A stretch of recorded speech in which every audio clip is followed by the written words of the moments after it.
mobilitat, avui amb una miqueta de problemes tècnics. Miquel, perdona, però és que segueixo donant voltes jo. Al final acabarem fent un Ja, podcast de viatges, em sembla, més però a aviat, veure, que no pas de... estàs a Zagreb, has pujat al robotaxi o no? Encara no, No, no d'Everne. hi és, no l'he trobat, no l'he vist. Ahir al vespre vam agafar un Uber, però no, de moment no. Uh, Res, de visita de feina, de proveïdors i esperant que avui al vespre ja jugarà Croàcia contra Anglaterra, però jo crec que avui és capítol 89. Estic molt content de veure-te tu, Miquel, però estic encara més content de veure en Daniel Rambla. Hola, Dani, Hola, benvingut. hola. Gràcies. Benvingut a la nova mobilitat, Dani. Sí, bé, amb en Dani ens hem trobat diverses vegades. Bueno, hem trobat una vegada en persona, però hem vist... Però et seguim a xarxes amb les teves infogràfiques i totes les teves novetats sobre la penetració del vehicle elèctric a Catalunya i, per tant, molt contents de tenir-te aquí avui. Molt bé, encantat de participar al vostre podcast, que fa temps que segueixo i que sempre és molt interessant d'escoltar i encara serà més segur de participar-hi. Molt bé. Avui parlem el teu domini electrics.cat, Dani. Explica'ns una miqueta abans de tot qui ets, d'on vens. Vius a Mataró? Ho he llegit bé? Sí. Soc de Mataró i visc a Mataró. Molt bé. I, bueno, el meu una mica background, jo soc a Telecos, enginyer de telecomunicacions, i el sector professional al que em dedico és, a part d'una petita passada pel sector bancari, gairebé tota la meva carrera ha estat en el món dels operadors de Telecos, i és on treballo ara, passant per diferents àmbits, des dels inicis al desplegament de xarxa mòbil, 3G, 4G, el projecte de desplegament de fibra, una etapa també a I+D, i ara actualment en l'àmbit de la IA i chatbots per l'atenció al client, que és un dels punts on almenys els operadors jo crec que tenen molt a guanyar en aquest àmbit d'automatització. O sigui, des d'un operador de telecomunicacions i treballant en l'atenció, en els chatbots d'atenció al client d'aquest operador o en general? No, som l'àrea d'atenció al client interna de l'operador i fem un desenvolupament intern, diguem-ne. D'acord. Molt bé. I tot, amb això, no té res a veure amb el cotxe elèctric. Llavors, com vas arribar a la idea? Professionalment no, tot neix d'una iniciativa particular de que hi ha un moment en què decidim a casa canviar el primer cotxe, un dièsel que teníem, i tenim clar que volem que sigui elèctric i comencem a buscar informació per decidir la compra. I d'aquí una mica una cosa casolana, ve la inquietud primer per detectar que és una mica difícil trobar informació objectiva, perquè és fàcil trobar publicitat i fins i tot notes de premsa de la patronal o de les marques, però és difícil trobar dades objectives. Es dona, a més la circumstància que demanem el cotxe, el primer cotxe és un Peugeot 2008, just abans de la pandèmia, i ens quedem amb la il·lusió de saber que hem comprat un cotxe elèctric però no el rebem fins al cap de molts mesos. I tots aquests mesos, per omplir el forat i les ganes de tenir, és buscar informació i amb les hores que teníem en aquella època de pandèmia i d'estar tancats, anava acumulant informació i ostres, això jo crec que val la pena compartir-ho, i neix el primer canal de difusió, que és a la xarxa X, creo el compte i començo a difondre dades molt bàsiques al principi d'això, de penetració de ventes de cotxes elèctrics a nivell espanyol, a nivell català, i anar publicant petites pinzellades. I amb el temps va anar creixent una mica, fer-ho una mica més maco, una mica més cobrir més aspectes de les dades. Tot al final neix d'una font bastant única, que és la dada de matriculació de les dades obertes que publica la DGT, i comencen també a aparèixer altres comptes que comencen a fer una mica el mateix a l'àmbit espanyol, i dic, centrem-nos en l'àmbit català una mica també per fer aquesta catasfera o una mica també de defensa de la llengua, fer-ho sempre en català i centrar-ho en un mercat que normalment no és present als mitjans perquè està molt relacionat al fet de els mercats són els mercats estatals i algú que vulgui saber què tal estem a casa nostra, doncs li és molt difícil perquè sempre hi haurà algun comentari per comunitats autònomes, però és difícil tenir la dada exacta per Catalunya i que es pot calcular, evidentment, si tractes les dades. I aquest és l'esperit del canal de X. Passem també, obro també la web una mica per evitar aquesta volatilitat, no?, de les xarxes, que tot el que publiques en el moment té impacte però després no es recorda, i el portal web és una mica per acumular tota aquesta informació que es pugui consultar amb el temps. Molt bé. I tu has dit la idea inicial era ajudar o buscar informació per ajudar a la compra de vehicles, més enllà de les estadístiques de vendes dels últims mesos, no? És mensual, em sembla, que la publicació d'aquestes dades, principalment.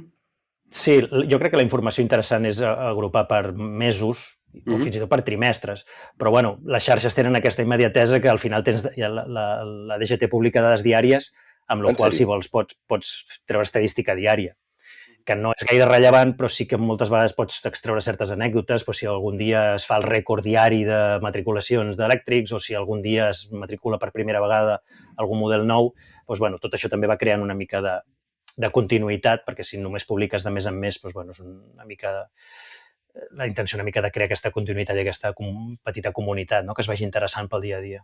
Però més enllà de les estadístiques, què hi trobarem a electrics.cat en informacions que puguin ajudar a la compra del cotxe elèctric? El portal web és molt bàsic, hi ha l'històric de la que es publica a X, hi ha algun article, intenta ser també un agregador de tothom que publica informació sobre la mobilitat elèctrica en l'àmbit del català. Esteu enllaçats a la nova mobilitat perquè us trobin a Spotify, està enllaçat a algun canal de YouTube d'algun altre podcaster o youtuber. Tenim enllaçats també els capítols de Meteo Mauri.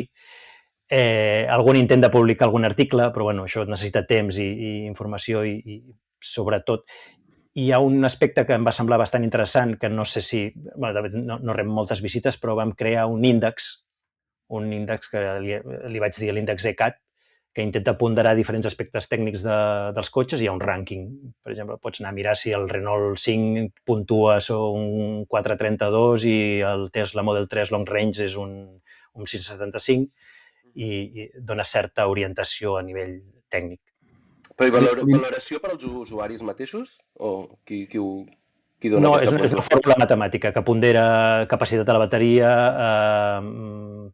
el rang multiplicat pel preu, perquè ponderi també, és a dir, pot ser tècnicament molt bo, però si costa 120.000 euros, doncs la ponderació baixa, evidentment. No? Tenir l'infotainment en català suma punts o no? No ho he afegit, però sí que alguns em sortien estranyament desviats i tinc alguns posat un asterisc que poso un més 0,5 o menys 0,5 en funció d'algun criteri que no està dintre la fórmula, i es podria fer servir aquesta trampa per ponderar a l'alça els que tinguin l'infotainment en català. Bé, crec que amb això... Bueno, ja sabem de què parlem, exacte. Ja sabem de què parlem una mica, però potser en general, vull dir, crec que tens bastant de seguiment a X, o sigui, pel nínxol que tractes, crec que tens molt de seguiment, i potser una mica en general, quins són els comentaris com se sent, com has vist l'evolució amb el temps en què ho estàs fent del sentir dels usuaris, no? És a dir, ha canviat d'alguna manera? És a dir, el que sembla que estem veient al mercat també ho veus a X? El que està des de l'inici és el que entra a la contra, és a dir, això és inevitable. Qualsevol cosa que publiquis sempre hi ha algú dient que per què publiques allò i que no. O sigui, hi ha gent que et ve a dir-te que no, que el que tu acabes de dir, això es manté constant. I després, bueno, l'evolució, jo crec que ara potser més interès per... El fet també que hi hagi més varietat de models també provoca més debat. Al principi era tot molt, molt blanc o negre, és a dir, al final es matriculaven Tesla Model 3, Model Y i poca cosa més. Ara sí que pot obrir una mica la inquietud de bueno, doncs aquest mes sembla que hi ha Kias EV3 que pugen, surt el Renault 5, genera una mica més de feedback i la gent es llença a opinar. Tota la moguda de Cupra també i la posada en marxa de la fabricació aquí també genera un cert feedback. I després és molt curiós com molts comentaris o molta gent que està interessada a participar es preocupa per la mobilitat de transport públic. És a dir, molts seguidors venen, sobretot, publico informació sobretot de turismes, que és com el gran mercat, no? Però molta gent ve a preguntar per escolta, a Sabadell, autobusos, què? O a Barcelona... Elèctrics. Sí, clar, elèctrics, per la mobilitat pública, bàsicament els autobusos. I és una qüestió que m'imagino que si no trobes informació por ahí de turismes, de com s'estan venent autobusos elèctrics, no trobes res enlloc, més enllà de la nota... Una notícia a l'any, no? TMB ha comprat, no sé, una compra de no sé quants autobusos de BYD, no? La nota de premsa de TMB i poca cosa més. I és veritat que l'any passat semblava que la cosa s'animava, però portem un 2026 bastant escàs. TMB matricula menys. En autobusos, sí. Però van fer grans compres, em sembla, l'any passat i suposo que deu ser això. Hi ha hagut Tarragona, però clar, tot això és... Vull dir, això sí que són xifres bastant petites. Digues. Passem al segon capítol o volies... No, podria allargar-me ara amb això ja i entrar en cupres i coses, però crec que ho podem parlar. Això és més cap a el tercer capítol. Més enllà de... O sigui, ho deies tu explícitament, vas fundar Electrics.cat, sobretot perquè tu teníeu interès de comprar-vos un cotxe elèctric, i més enllà del que has estat publicant, tens la teva pròpia experiència, no?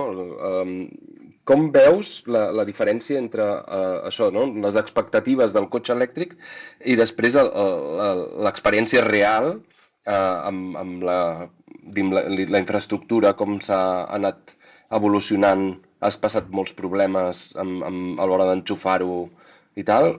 Quins són, diguem-ne, en general, la teva experiència amb el cotxe elèctric? Jo crec que hi ha un punt determinant a tothom que opta, almenys a la fase en què estem pel vehicle elèctric, que és la possibilitat de carregar o bé a casa o bé a la feina. Això t'estalvia un munt de complicacions, un munt de pensar en què, perquè al final el cotxe carrega i tu no te n'adones, és a dir, carrega mentre dorms o carrega mentre treballa, i per tu el fet de carregar és pràcticament inexistent. És a dir, de cop el dia següent el cotxe està amb el dipòsit ple i tu no has hagut de fer res més que aparcar-lo al lloc de sempre, a casa o a la feina. Jo això ho tenia resolt i, per tant, l'única inquietud una mica més rebuscada és quan hem hagut d'anar de vacances i viatjar per Europa i planificar una mica i assegurar-nos que el lloc per on passaríem hi havia carregadors a l'autopista, que de fet a la que creues la frontera gairebé no és ni preocupació, perquè te'n pots enrefiar que si no pares amb un pararàs al següent. Al principi, any 2021-2022, per moure's per Catalunya, sí que fins i tot havies de tenir molt clar si a Montblanc trobaries un lloc per carregar, perquè ens movíem amb un cotxe amb 40 quilowatts hora de bateria i anar i tornar fregava una mica el límit, o si te n'anaves a Andorra t'havies d'assegurar que el carregador de la Seu d'Urgell estava funcionant, però jo crec que ara, 2 o 3 anys després, això ja està bastant més resolt. Primer per la xarxa de superchargers oberta al públic, jo crec que és una garantia a qualsevol país on això passa, i la resta de xarxes jo crec que també cobreixen un mínim. Aquí semblava que partíem d'una base molt bona amb aquell impuls que va fer la Generalitat de posar carregadors de 50 quilowatts per tot arreu i carregadors de 7 i de 11, però estan trencats o no funcionen i al final t'has d'acabar enrefiant de les grans xarxes. El manteniment d'aquests punts de càrrega és un tema que... I el vandalisme contra els punts de càrrega que s'ha vist molt clar, no? A Catalunya, sobretot. Vandalisme i furt de cables de coure, vull dir. Sí, jo crec que aquella xarxa neix amb una molt bona idea d'impulsar la instal·lació, però el punt de càrrega té 2 aspectes. Primer, que existeixi, i després que al cap de 2, 3, 4, 5, 10 anys continuï funcionant, i que si el vas instal·lar de 7 i han passat 10 anys, doncs el canviïs per un de 20, i si el vas instal·lar de 50, el canviïs per un de 150. I aquells punts molt vinculats a administració pública, ajuntaments, van néixer només amb l'objectiu d'instal·lar-se. i si s'han trencat, doncs molts ajuntaments no tenien contractes de manteniment i s'han quedat trencats, o ho han hagut de cobrir amb els seus contractes municipals de que la brigada passi i faci el que pugui. Si és el quadre elèctric bé, però si és la mànega de coure de DC, doncs la brigada no té recanvis per fer això i allà s'ha quedat. Aquí vam tenir molt bona iniciativa que va tenir molt mala continuïtat. A dia d'avui, en principi, de tot i així, s'ha desplegat una altra infraestructura més enllà d'aquesta inicial. Hi ha cobertura en principi a tot el país?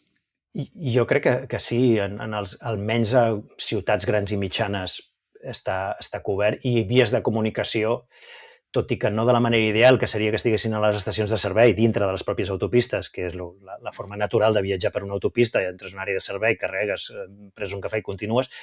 Tenim la mala pata que les licitacions no han funcionat en aquest sentit i els punts de càrrega estan fora. Doncs has de sortir, carregar i tornar a entrar. Però jo avui en dia la mobilitat dintre del país i cap al sud o cap al nord no crec que ningú tingui masses dificultats per moure's amb qualsevol vehicle elèctric de qualsevol tamany de bateria. Segur que algú sortirà que digui que és que jo vaig a un poble de Teruel i just amb el meu cotxe en concret no dona els números. Doncs evidentment. Però vull dir, en general, tu diries que la infraestructura que s'ha desplegat per la iniciativa privada ara mateix és suficient per suportar la penetració del vehicle elèctric que hi ha a Catalunya? En quant a volum, jo crec que sí. Segur que en quant a comoditat hi ha molt a guanyar. I jo crec que no tenim la capil·laritat que, per exemple, hi ha a França, que és l'exemple més proper, però tampoc som un país tan gros de punta a punta, et pots moure i arribar a la frontera sense problema, vinguis d'on vinguis. Bàsicament és poder cobrir el tram de la P7 i cap a l'interior i està cobert ja. Xarxa de superchargers, la xarxa de Thunder, bàsicament amb això gairebé qualsevol usuari ho té cobert, més altres punts de càrrega que existeixen. Un parell de Ionitis? O quants Ionitis deu haver-hi a Catalunya? No sé. Hi ha més de 2, no? Jo crec que 3 o 4 mínim. 3 o 4 mínim. I després aquests que hi ha com desperdigats entre les benzines de Repsol, que gairebé no sap ningú ni si són ni si no hi són, però segur que la gent que els té ubicats en la seva ruta els utilitza molt bé, perquè estan ubicats en benzineres que segur que estan ben ubicades. Llavors, o sigui, el tema aquest és el tema que carregar, encara que carreguis a 100 kWh o 150 kWh, no? Doncs s'estan reduint els temps i potser avui pots carregar de 20% a 80%, mitja hora, un quart d'hora, depèn del vehicle, està baixant això, no? I s'està costant molt en alguns vehicles, en el que és carregar, o sigui, emplenar el dipòsit. Tot i així, hi ha un factor d'aprenentatge de l'usuari, no? També de l'usuari d'entendre que no mai serà el mateix que posar benzina. En aquest sentit, n'estem aprenent a Catalunya, els usuaris a fer la transició aquesta, de que no és, vull dir, que per carregar tu has de planificar una mica més, que no el que és posar benzina al vehicle. I jo crec que hi estem canviant una mica el discurs de no es pot viatjar amb el cotxe elèctric, que era la típica frase. Evidentment, no es pot viatjar amb el cotxe elèctric de la mateixa manera que viatges amb un monovolum de 60 litres de dièsel, però es pot viatjar, has de fer coses diferents. Ara ja això ha migrat una mica és que, clar, per viatjar ets de planificar. Probablement has de planificar les 3 primeres vegades que viatges amb el teu cotxe elèctric. Ja a la quarta ja te'l coneixes. O ja no sé, que facis rutes molt innovadores cada vegada i que normalment tots ens acabem movent per certs rutes típiques. Si vas al poble, vas al teu poble i ja està. Segurament les 2 primeres vegades tens dubtes de si arribes i si tornes, però la quarta, la 5a vegada ja està, és un aprenentatge relativament ràpid. Vale. Bueno, això és una mica preguntes ràpides, una mica per trencar els bulos, o com ho diríem en català, això, mites. Després, les bateries es degraden, això segueix sent, no? D'aquí 4 o 5 anys s'hauria de canviar la bateria val 20.000 euros, canviar-la. Com el mòbil, que no la canvies, però el mòbil el deixes. I totes les estadístiques que s'han vist és que la degradació és menor de la que s'estimava, no? Sí, jo crec que aquí hi ha 2 punts. Un, la sorpresa dels que primers, els early adopters, que ens pensàvem que passaríem per això, que se'ns degradaria la bateria dels cotxes, i jo crec que ha resultat, amb l'experiència fins i tot de taxistes i de grans viatgers, de que no està passant tant, és a dir, les bateries es degraden, evidentment, però en uns termes en els que són perfectament assumibles, un cotxe amb degradació continua sent un cotxe totalment útil, i continua, sí, molta gent venint amb el concepte de sí, però quan hagis de canviar la bateria. És que si has de canviar la bateria probablement és que el teu cotxe ja no circula bé, no gira bé, no roda bé. És a dir, serà l'últim que hauràs de canviar-li. És com dir, no, és que al meu dia li haig de canviar el motor. Ningú es planteja canviar-li el motor a un cotxe, perquè això vol dir que ja portes 500.000 quilòmetres i el cotxe està per tirar. Però sí, el concepte de... com si fos una peça de desgast més del cotxe. Encara ressona aquest mite. Quan en realitat, si mirem les estadístiques de servei, no, dels costos que té el servei d'un vehicle elèctric, acostumen a ser molt menors que el servei que té un vehicle de combustió. No?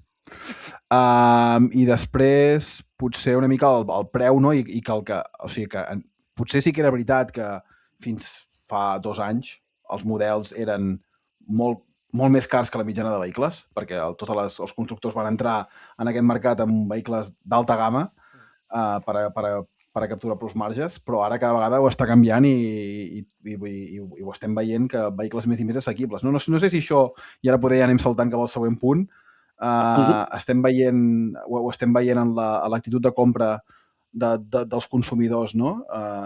L'entrada aquesta del vehicle més assequible i potser, no sé si en les dades pots veure també l'edat que té la persona que matricula el cotxe i el preu del cotxe que compra.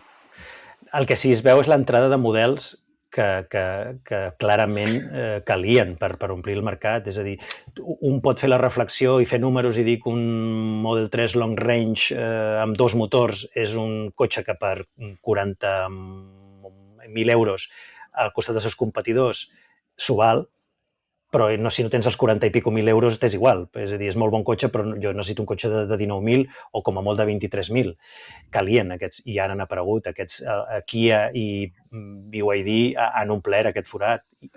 Tesla també ha estat capaç de baixar els preus i també continua. Al final, en el nostre mercat, som un mercat bàsicament ara mateix de Teslas, de BYDs i de Cupra, perquè tenim Martorell aquí i la taxa de matriculació, cada vegada que Martorell matricula 40 unitats dels seus models, se'ns dispara la quota de penetració. Però bueno, són cotxes que circularan igualment. Però calien aquests BYD Dolphin Surf i calien aquests Kia V3 perquè no s'estava omplint amb Peugeots 2008 ni amb Opels Corsas, que fa anys que hi són i que no estaven tenint quotes rellevants, que són els cotxes utilitaris que de tota la vida hem comprat, Ibizas, Corsas i Peugeots. No existeix un Ibiza elèctric i els Peugeots i Corsas no s'estaven venent i en canvi els BYD estan entrant. Al final el vehicle més venut a Europa és un Dacia Sandero, no? Correcte. I perquè el vehicle elèctric penetri necessites un cotxe en aquests paràmetres. I també el tema és que, aviam, per comprar un cotxe de més de 40.000 euros, qui té aquests calés per comprar un cotxe? Pues són gent que té més de 50 o 60 anys, normalment la gent que té diners per comprar aquest cotxe, no una persona que té entre 20 i 30 anys. I un vehicle elèctric, qui té més interès per comprar-lo? Una persona jove, que té més interès en el medi ambient, en les noves tecnologies, en tot el que ve a porta un cotxe elèctric, no? Per tant, hi havia com l'oferta estava molt lluny del que et demanava el mercat, no? I ara finalment s'acosten més l'un amb l'altre i això és el que estem veient i esperem que ara en parlem una mica del creixement de les vendes de vehicle elèctric, no? A Catalunya el model més venut més a més és el Dacia Sandero de gas, de GLP. És a dir... Ostres, aquesta dada és forta, Cotxe petit i combustible més barat. És a dir, clarament és un model que busca economia. Low cost. I aquí jo crec que l'argumentari de l'elèctric, tots els que hem estat divulgant segurament, i la premsa, per descomptat, potser hem errat una mica l'argumentari principal, que sempre ha estat la tecnologia i l'ecologia i, com deia aquell, és the economy stupid. És a dir, un dels arguments a favor o més potents del cotxe elèctric és que ja no has de posar benzina, que és un cost elevat, i no has de canviar oli cada any i no has de canviar la corretja de distribució cada no sé quants mil quilòmetres. I aquest argument jo crec que encara pesa poc. Pesa poc perquè és poc justificable en un cotxe de 40.000, 50.000, perquè al final, això és el que dèieu, si et gastes 50.000 en el cotxe és igual quin manteniment tingui. a priori vas bastant còmode amb això. Però quan necessites un cotxe econòmic que no tingui manteniment i que no gasti combustible, aquí és on tens un argumentari molt de pes per agafar volum. I ens falta que aparegui aquest Sandero de 19.000 o Ibiza de 22.000, i no sé si serà l'espai que ocuparà l'ID Polo, que entenc que anirà una mica més amunt, que no està ocupant el Renault 5 perquè no s'està venent i que no ha ocupat, com us deia, ni el Corsa ni el Peugeot 208. Jo crec que, ja ho deies, Dani, estem veient ara que comença a reviure el mercat, a realment a treure dades factibles. Venim d'una època, tenim 2026, els primers cotxes elèctrics que van sortir, doncs això, el 2012 sortia el Tesla Model S, els primers que hi havien hagut també el Nissan Leaf, tots els anys 10, com si diguéssim, la dècada del 2010 al 2020, on els cotxes, de mica en mica, els cotxes elèctrics ja han passat de tenir unes autonomies de 150-300 quilòmetres, no? I llavors, amb l'evolució tecnològica de les bateries de ió-liti, doncs avui en dia tenim cotxes amb 400, 500, 600 quilòmetres d'autonomia reals, bons, no? I tant si són cotxes grossos com cotxes petits. Una miqueta fer diguem-ne, venint d'aquesta oferta tecnològica, dius, bueno, avui en dia els cotxes que pots comprar ja tenen cara i ulls, ja no tenen res a envejar a un dièsel o un benzina, com si diguéssim, com a mínim en el fet de la usabilitat de l'autonomia. Com s'ha vist això amb les dades de vendes, de l'evolució des del 2020-21 que vas començar tu a recopilar aquestes dades? És una mica el que dèiem abans, era un mercat quasi monomarca, és a dir, es matriculaven Tesles i es matriculaven llavors el primer mes en què sortia un model nou, tenia un petit repunt i de queia i es matriculaven 2, 3, 4, 5, 18 unitats al mes de la resta de marques. Qui sostenia el mercat eren les matriculacions de Tesla. El següent que es va incorporar una mica al mercat va ser Kia, perquè els fundadors, Nissan, van desaparèixer absolutament. Amb la segona versió del Leaf va decaure molt ràpid i poc més se n'ha sabut. És a dir, ha estat gairebé aquest duopoli de Tesla i Kia una mica batzegades. I ara es comença... L'entrada de les marques xineses, evidentment, ho ha dinamitzat BYD, bàsicament. Falta que arribin la resta, però BYD col·loca els seus 3-4 models constantment entre el top 10 cada mes, que en agregat acaben sent la segona marca més matriculada, més venuda a Catalunya. El parc mòbil català, o sigui, bueno, les vendes a Catalunya, incloent cotxe elèctric i cotxe de benzina, dièsel, tot el que toqui, quin volum té, més o menys? Tens dades d'això? Clar, això és un molt bon tema, perquè tots els comptes que ens dediquem a parlar de les matriculacions, clar, no perdem de vista que estem parlant de la quota de matriculació, de ventes mensual o anual, el que sigui. Això és el que s'incorpora nou. Però, clar, el 10% mensual o el 15% mensual, és igual, quan arribem al 25% mensual, vol dir que es matricula un 75% de cotxe nou que no és elèctric i que va parar al parc. És a dir, retallem poquíssim cada mes, és a dir, continua creixent més el parc automobilístic no electrificat o no electrificat del tot. Crec que l'última vegada que ho vaig mirar, el parc no arribava ni al 5%, m'atreviria a dir que no arribava al 3%, és a dir, tenim una bossa de parc circulant tremendo, perquè això, per cada vehicle endollable o 100% elèctric se'n matriculen 3 de benzina, com a molt amb hibridació lleugera. És a dir, creix més encara el parc de combustió. I no diguem ja en transport públic o en vehicle industrial. Es continuen matriculant furgonetes dièsel que estaran circulant 15-20 anys més, autobusos dièsel que estaran circulant per Mataró, per Sabadell i per Terrassa 10-15 anys més. Per molt que aquell ajuntament en matriculi 2 d'elèctrics. Sí, clar. De totes maneres, jo et deia, l'ordre de magnitud són uns 100, ara estava mirant, 2025, 125.000 cotxes venuts, més o menys, a tot Catalunya, i d'aquests, quin tant per cent vam tenir l'any passat de vendes, no? De matriculacions, que deies tu, a Catalunya? L'any Tens... passat vam arribar a 10.000, vam arribar, no recordo... No, 15.000, vam superar 16.000. 16.000 I amb això 16.000 vehicles elèctrics. Hem passat d'aquest 10%, 15%, diguem-ne, de quota de mercat.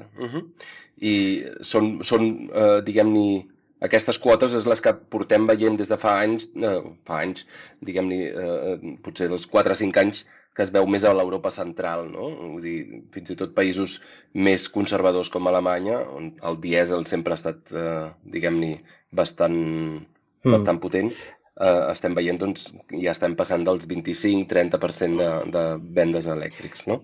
Sí, a Europa tenim com les 3 velocitats. Hi ha els capdavanters, països nòrdics sobretot, que ja tenen quotes o bé dels 80, 70, 60, 40, i el grup intermig, on hi han entrat països grossos com França i Alemanya, que ja han trencat la barrera del 20%. Portugal, curiós, també, Portugal. I després, just per sota de la mitjana, que està això entorn a la mitjana europea, que està entorn als 18-20%, hi ha la resta de països que estan a 7, 8, 9, 10, 11 i alguns apropant-se una mica més. El cas d'Espanya està pujant també a un ritme... A Catalunya portem una certa avantatge de quota respecte al conjunt d'Espanya. Espanya està ja fregant el 10% mensual, nosaltres ja hem trencat la barrera del 10 fa mesos i estem consolidant 13-14 mensuals. Vam trencar també la barrera de les 1.000 unitats mensuals l'any passat i aquest any ja s'estan consolidant 2.000 turismes cada mes, pràcticament. Elèctrics a Catalunya, o sigui que aquest any poder arribarem als 25.000? Podria ser, perfectament, sí. Portem ara ja al mes de juny, estem a punt d'arribar, hem superat els 8.000, podríem arribar. Llavors deies, respecte a Espanya, si comparem comunitats autònomes, Catalunya estaria de les capdavanteres en quant a vehicle elèctric, penetració de vehicle elèctric?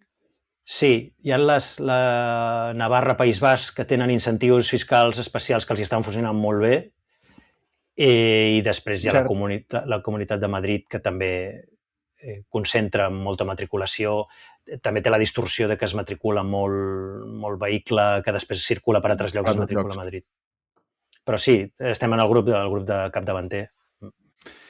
I aquest factor, quan comparem, doncs també és que dius, ostres, amb l'energia a Catalunya o a Espanya en general és molt més barata que al centre Europa, que a Alemanya, per exemple, potser en alguns moments és la meitat, i tot i això està costant, però sí que estem veient poder en l'últim 2 anys, no?, que hem passat d'aquest per sota de 10 cap al voltant de 15, no? Vull dir que hem crescut com un 50% poder a Catalunya en l'últim any i mig, o així, no? Vull dir que potser sí que ara estem arribant en un punt en què el creixement és més accelerat, no? Sí, i jo crec que, evidentment, com més període de temps agafis, més conclusions pots treure. Jo crec que aquest any, és a dir, la tendència, la típica acceleració, és a dir, en algun moment hem d'agafar la corba cap amunt, i jo crec que aquest any dona la sensació de que accelerarà molt més respecte a l'any passat del que l'any passat ho va fer l'anterior. És a dir, el creixement comença a agafar aquesta tendència exponencial, que és el que hauríem de veure, la típica curva en S d'adopció de qualsevol tecnologia nova. Dona la sensació que estem a meitat d'any i el ritme de creixement és més alt que el de l'any passat respecte al de l'any passat a l'anterior, que va ser bastant pla. Tant de bo. És a dir, hi ha 2 aspectes. El del combustible, que ha de passar, però per posar combustible necessites un vehicle. És a dir, per molt que te n'adonis que l'electricitat és molt més barata que la benzina, si no tens el vehicle adequat per posar-li, doncs hauràs de comprar un cotxe econòmic de benzina, encara que després hagis de gastar molt en combustible, perquè no tens la manera d'accedir a un vehicle de 19, 20, 21.000 euros. Segur que hi ha molta gent que diria tant de bo pogués carregar electricitat barata, però el lloc on l'haig de carregar no me'l puc permetre. Potser, bé, dèiem això de subvencions, no? Bueno, el concert econòmic basc els donen la capacitat de tenir les seves subvencions a nivell autonòmic o a nivell foral. A Espanya o a Catalunya com estem, això, en quant a incentius ara mateix? Això ha estat un drama històric, és a dir, el MOVES, segur que tothom n'ha sentit a parlar, és una bona iniciativa en quant a pressupost i en quant a quanties, perquè les quanties eren rellevants, però una execució que de facto era un bloqueig.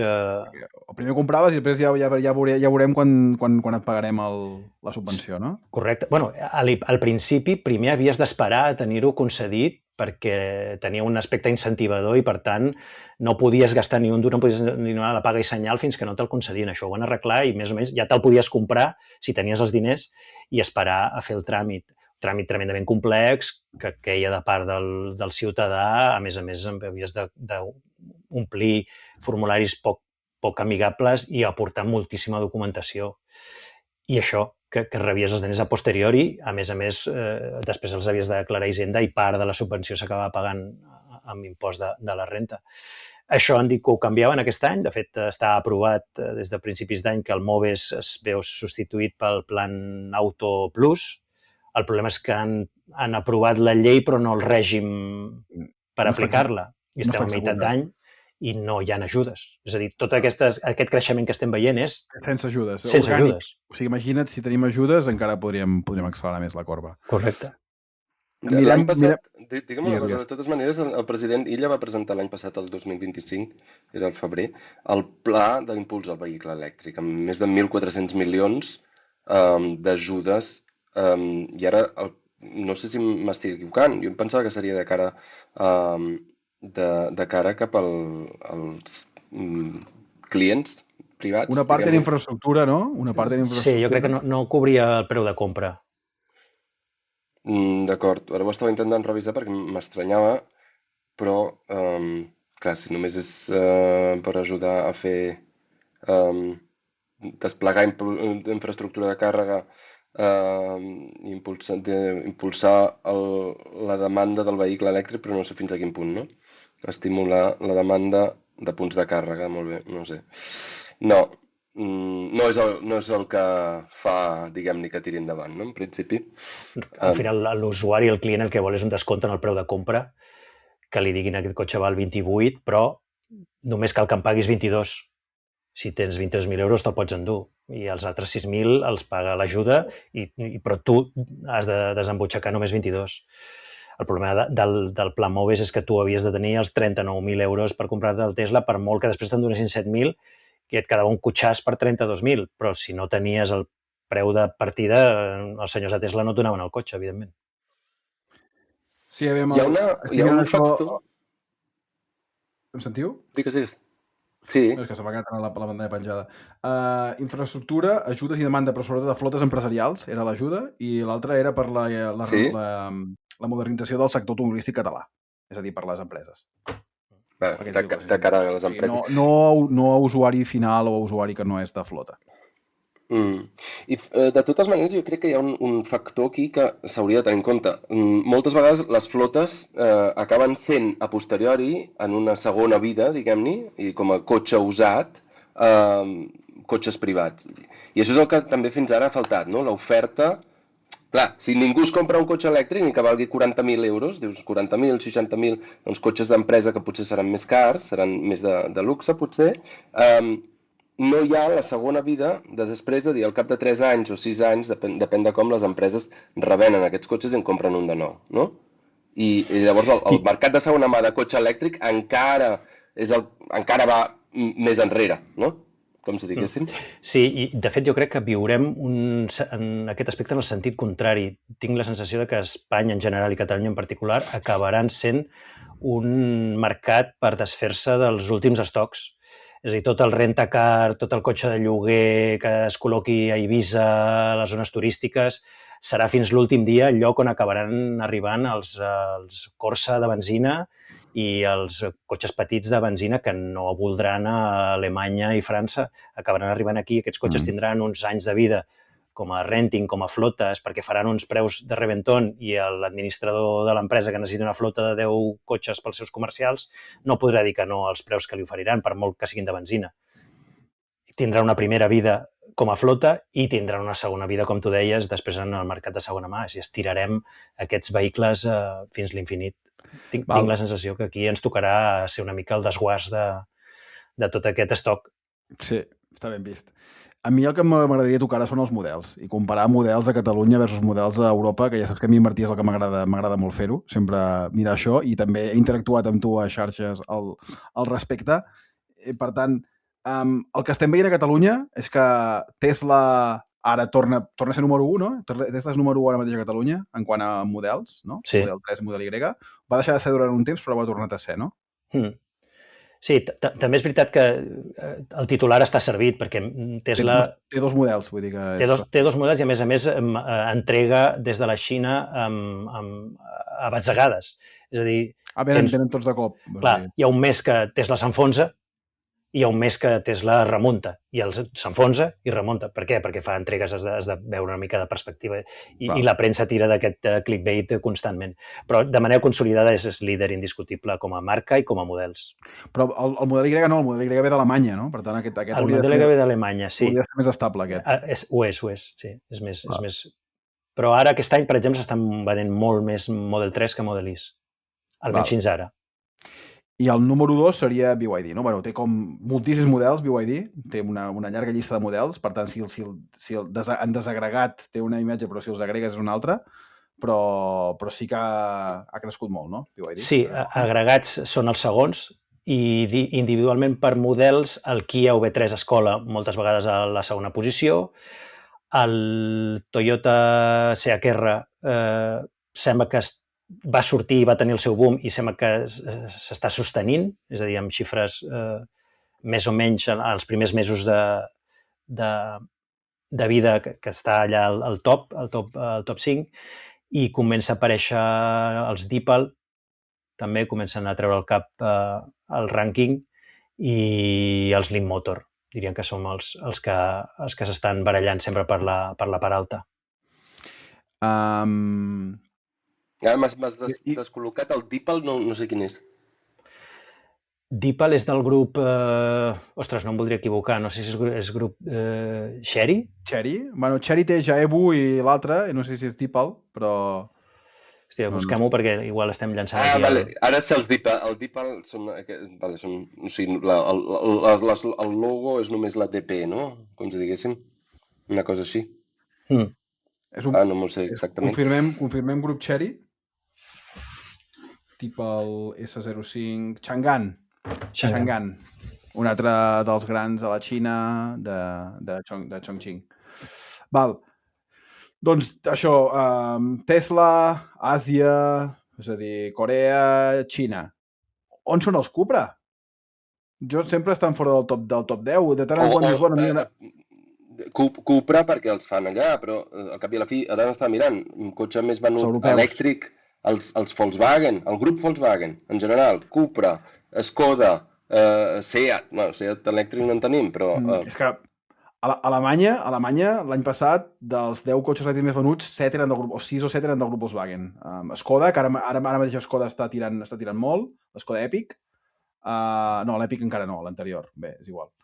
Els Audis, els Cupres, aquí sí que es venen a Alemanya bastant, però a Catalunya és el que de tant en quant penses, mira, m'han matriculat no sé quants a Martorell per una flota o pel que sigui, però la gent no ha comprat Cupres Borns a Catalunya, no? No, ha tingut un degoteig, bueno, sí, suposo que certes unitats hi van caient amb comptagotes, però no. Aquí jo crec que el nostre mercat és una mica peculiar i quan els alemanys s'han decidit a comprar vehicle elèctric han tirat de les marques que ells reconeixen com a pròpies, quan els francesos s'han decidit a comprar cotxe elèctric han identificat les seves marques i s'han posat a comprar Peugeots, i fins i tot et diré que els italians, els 4 que compren, els compren dels que ells identifiquen. Aquí no existeix, però tampoc existia abans amb el mercat de combustió, no hi ha aquest sentiment d'identificar marques com a pròpies.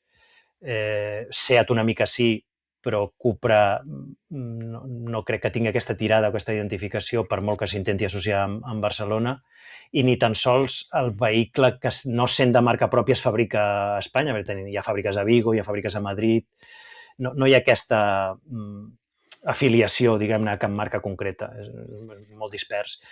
També per això les marques xineses tenen aquesta capacitat d'entrar i per això Tesla té aquesta capacitat d'entrar, per molt coses estranyes que faci el seu CEO, doncs Alemanya de cop decideixen que no volen més Tesles i tiren per altres coses perquè les identifiquen com a interessants i com a pròpies, i aquí ja pot Elon Musk dir el que vulgui, que la gent es compra Model 3. El que passa és que fins ara era una marca d'aquí, que potser a Catalunya no es venia gaire, a fora sí, perquè també la marca Barcelona també ven molt, no? És com venen els turistes a Barcelona, doncs també compren un cotxe de Barcelona que és més atractiu que poder que un ID3, però el que passa és que ara ID Polo, Born, Skoda Epic, aquests dos a Martorell i Skoda Epic a Navarra, és que es construeixen aquí, són cotxes elèctrics assequibles. Veurem a quin preu finalment entren. Ara estan a 30.000, crec que està l'ID Polo finalment, però que es construeixen aquí. I això sí que hauria de generar d'alguna manera incentivar la compra i defensar el producte. O sigui, per mi ho és perquè em dedico al sector, però entenc que a la resta de la població li és bastant igual, això. Sí, jo crec que aquí el grup Volkswagen ha d'encertar en posicionar aquest producte, és a dir, ID Polo i Raval, si no són capaços de posicionar aquest producte al preu i al punt òptim per agafar volum, és que no els interessa vendre a volum en aquest mercat. També podria ser que tota la producció que estigui generant Barcelona l'estiguin pensant i la tinguin venuda ja a Alemanya. I doncs mira, si a Cuenca no es venen ID Polos ens preocupa zero, que podria ser, perquè també aquestes produccions donaran pel que donaran, i els mercats alemany i europeu segur que poden absorbir la producció que es faci a Martorell d'ID Polo, inclús de Raval. Sí. Però et dic, a mi és una cosa que a mi no sé si em sorprèn o em sembla una pena, no? Perquè crec que en la situació del mercat actualment, on veiem que estem perdent competitivitat, que en el sector de l'automòbil o en el sector tecnològic en general, que tinguem això a casa nostra, no? La producció d'un vehicle elèctric tan competitiu a casa nostra, i que fins ara no ho estem veient al mercat, em sembla una pena, i espero que el grup Volkswagen pensi una manera de poder-ho fomentar, incentivar-ho per fer això. Crec que en quant a iniciativa pública no és possible, és a dir, això aniria en contra de la normativa de la Unió Europea, és a dir, afavorir un producte que es produeix en un país de la Unió Europea contra un altre, que això no es pot fer, però almenys que el grup Volkswagen sí que doni alguna mena d'incentiu per poder-ho fer això, o en quant a màrqueting, no? Una campanya de màrqueting que serveixi per afavorir-ho. Jo crec que és posicionament de producte. I podria ser, que per cada Polo que venguin a Alemanya, és a dir, que puguin posicionar el mateix producte a Alemanya a un preu molt diferent del que l'haurien de posar aquí per vendre la mateixa quantitat d'unitats, i igual és que senzillament el que dèiem, és que no interessa, o la fàbrica no dona per tant. És a dir, fins que no tinguis la campa plena d'ID Polos emmagatzemats, no els posaràs a un preu que interessin a la gent de Reus. Clar. Bueno, i ara us torno a sentir que he tingut algun problema de connexió. Sí, perdut, però bé que et tornem a tenir aquí, Martí. Però crec que de totes maneres, Miquel, hauríem d'anar acabant. No sé si he seguit de totes maneres la discussió. Esperem que tot i així, doncs, el fet aquí, Made in Europe, com a mínim, hem tingut la discussió dels aranzels amb la Xina. Sembla que la cosa ara s'ha tranquil·litzat una miqueta.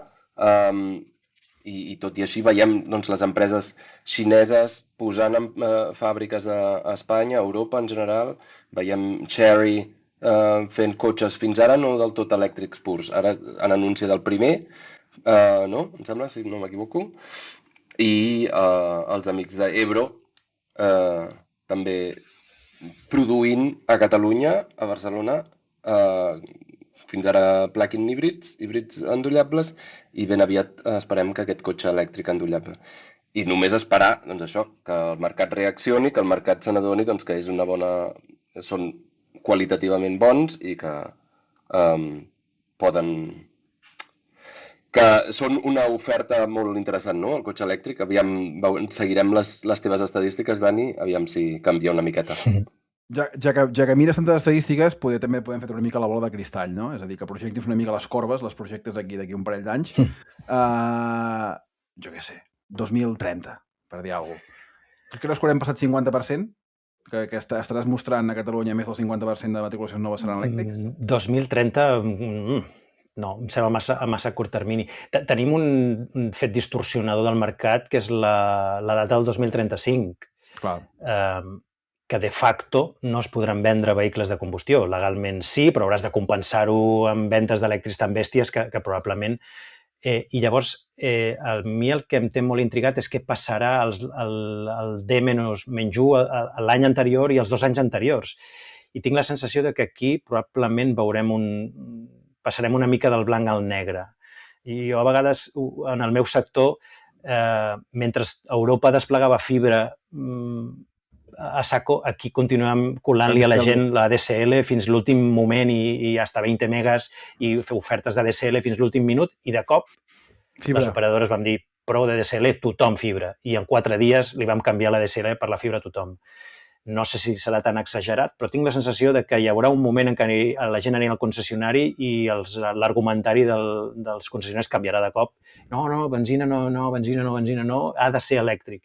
I feia una setmana els estaven dient el contrari, perquè entenc que la proximitat d'aquella data, el 35, hauràs de canviar l'argumentari en algun moment. No li podràs vendre a algú un cotxe al 2034 amb la sensació de que caduca, perquè el podràs fer servir, però quan tu tens la sensació que una cosa ja passarà a ser obsoleta, és molt més difícil de vendre.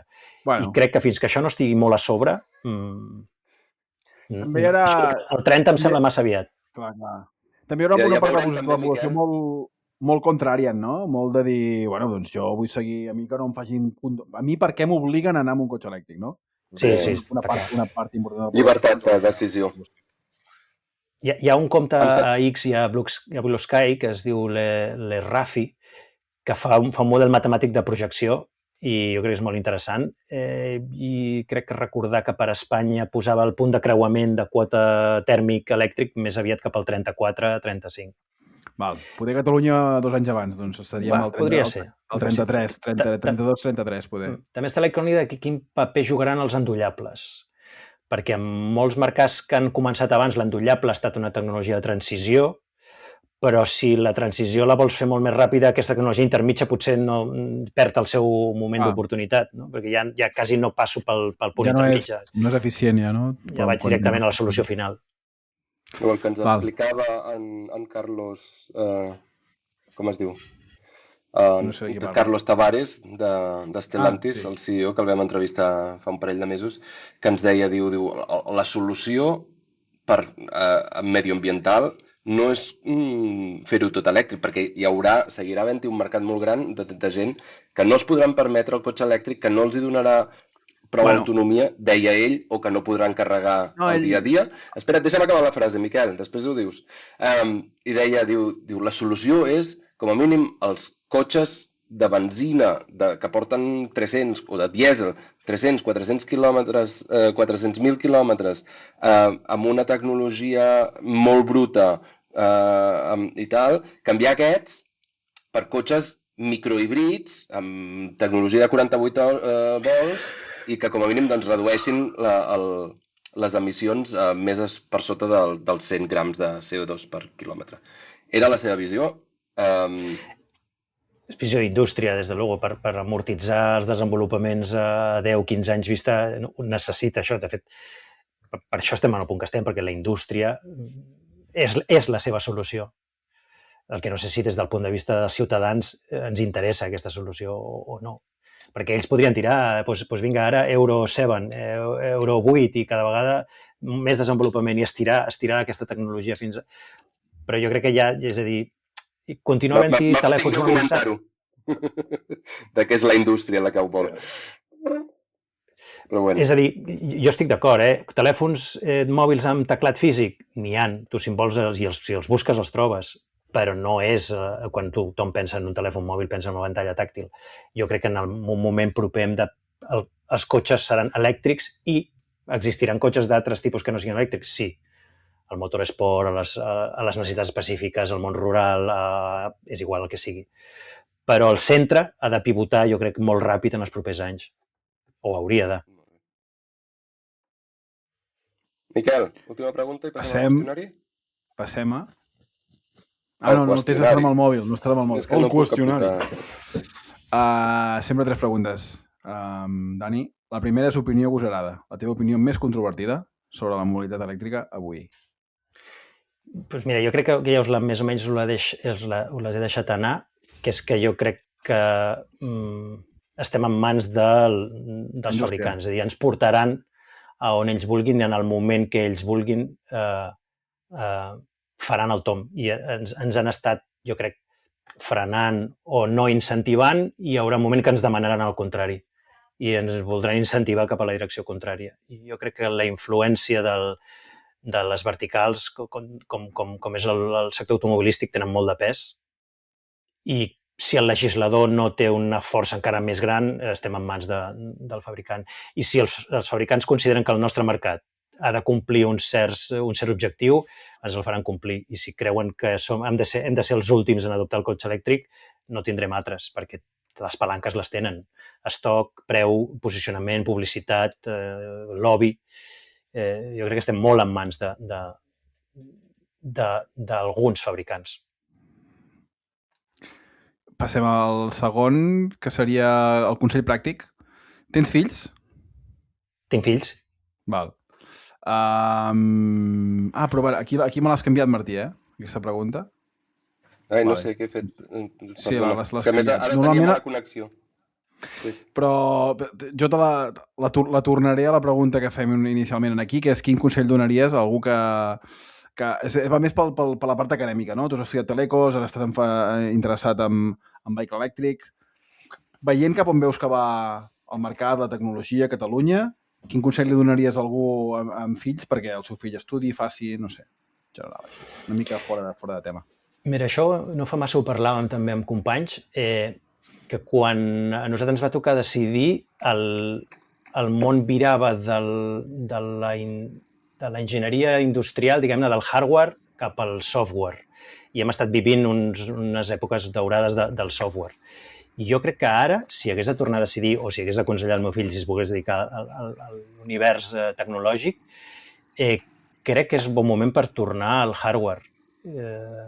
És a dir, caldrà fer braços robòtics per instal·lar a les cases i caldrà fabricar andròmines que fregeixin les patates en els McDonald's. Jo crec que aquestes són els primers robots que veurem. Algú fregint patates al McDonald's sense necessitat de ser un robot específic fregidor, sinó que després al cap d'un rato pugui estar passant l'escombra.